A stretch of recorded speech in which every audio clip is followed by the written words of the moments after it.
Doctor صاحب ایک چیز یہاں پہ چونکہ عبادات کے حوالے سے آپ بتا رہے تو جو فرض عبادات ہیں اس عشرے میں وہ تو شامل ہے، نفلی عبادات کون سی ایسی ہیں کہ جن کی بڑی فضیلت ہو سکتی ہے؟ جی،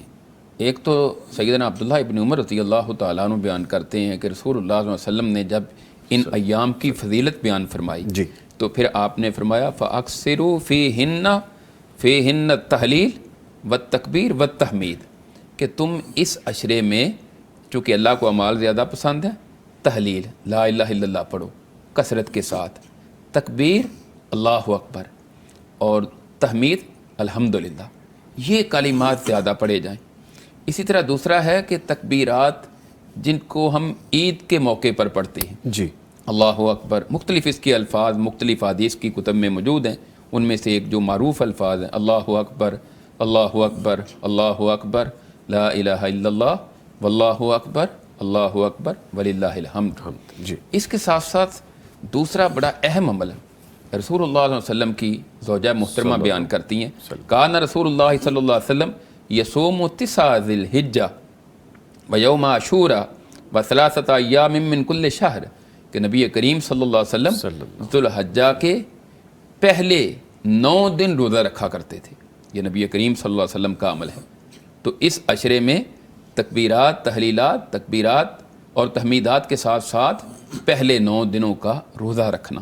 یہ بڑا فضیلت والا عمل ہے۔ اسی طرح آپ یوم عاشوراء کا روزہ رکھتے 10 محرم کا، اور ہر مہینے میں آپ 3 روزے رکھا کرتے تھے۔ تو اس حدیث سے یہ بات معلوم ہوتی ہے کہ اس عشرے میں ہمیں زیادہ سے زیادہ روزے رکھنے کا اہتمام کرنا چاہیے۔ ٹھیک بچوں کے حوالے سے ان 10 دنوں میں کون سے ایسے چھوٹے چھوٹے عمل ہم ان کو سکھا سکتے ہیں جو وہ زندگی بھر کرتے رہیں اور پھر جن کا حکم بھی ہے؟ دیکھیں، سب سے بڑا عمل جو ان دنوں میں کرنے کے لیے بتلایا گیا ہے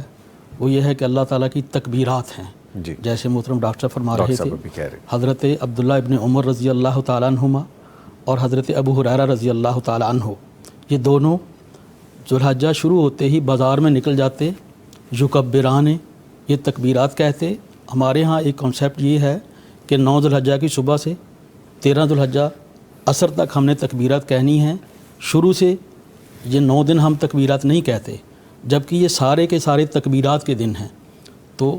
یکبران و یکبر الناس بتکبیرہما، وہ بھی تکبیرات کہتے، اور باہر جو لوگ تھے وہ بھی دیکھ کر تکبیرات کہتے۔ تو بچوں کو تکبیرات سکھانی چاہیے، جیسے آپ نے فرمایا کہ بچے وہی کرتے ہیں جو ہم کرتے ہیں، جو ہمیں دیکھتے ہیں۔ اب چھوٹے چھوٹے بچوں کو دیکھیں گے نا کہ بچوں کو کہتے ہیں کہ چڑیا اڑی، وہ ہاتھ اوپر کر دیتا ہے، کوا اڑا،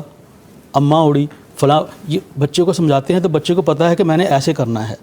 اور اگر بچے کو ایک گھر میں یہ 9-10 دنوں میں ہم اتنا سمجھا دیں کہ اللہ اکبر،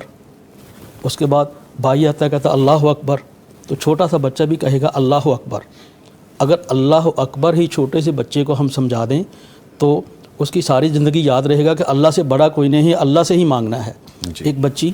نبی علیہ الصلوۃ والسلام نے پوچھا کہ این اللہ، اللہ کہاں ہے؟ اس نے وہی کیا، اس نے کہا کہ فی السماء، ایسے کر کے آسمان کی طرف۔ گویا کہ صحابہ کرام اور اس دور میں بچوں کی تربیت یہ تھی، ان کو پتہ تھا کہ اللہ کہاں ہے۔ ہمارے بچوں کو پتہ ہوتا ہے کہ کون سے بٹن کو دبانا ہے اور کون سے کارٹون موبائل میں سے نکلنے ہیں۔ ہمیں چاہیے کہ بچوں کو بھی ہم